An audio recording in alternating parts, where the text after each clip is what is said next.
এই কথা বলে কেউটে সাপ কাকের দিকে তেড়ে গিয়ে তাকে লেজে করে জড়িয়ে ধরে। বাঁচাও বাঁচাও, কেউ আমাকে বাঁচাও।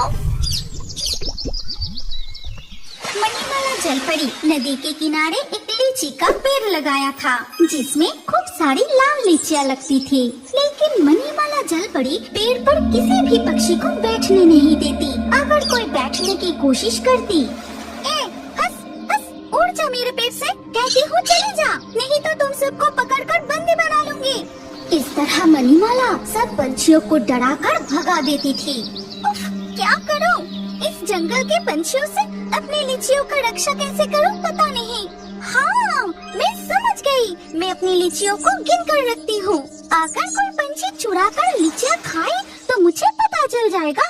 ये कहकर मणिमाला जलपरी लीचियाँ गिनने लगी और लीचियाँ गिनने के बाद वो बोली, अब मैं अपने जल राज्य लौट जाती हूँ। कल सुबह कर मैं फिर से लीचियाँ गिन कर देखूंगी। फिर मणिमाला जलपरी नदी में डुबकी लगाकर चली जाती है। तभी वहाँ से उड़कर जा रही थी रोनी कौवा। अरे वाह, कितनी सारी लीचियाँ! इस जंगल में ऐसे लीची का पेड़ है, पहले कभी नहीं देखा। जाके पेड़ पर बैठता हूँ। रोनी कौवा जाकर है, फिर वो एक लीची तोड़कर खाने लगता है। आहा, क्या स्वाद है, कितनी मीठी है। ये रसीला लीची खाकर दिल खुश हो गया। एक लीची अपनी बीवी के लिए लेकर जाता हूँ। ये लीची खाकर वो खुश हो जाएगी। रोनी कौवा एक लीची लेकर अपने घोंसले के ओर चला गया।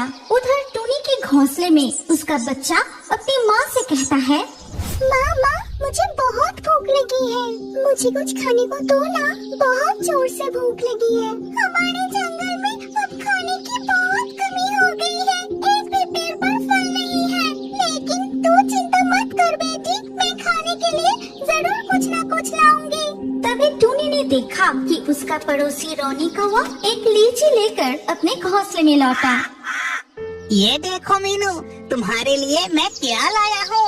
मीठी रस से भरी लाल लीची, जरा खा कर देखो, तुम्हारा मन भर जाएगा।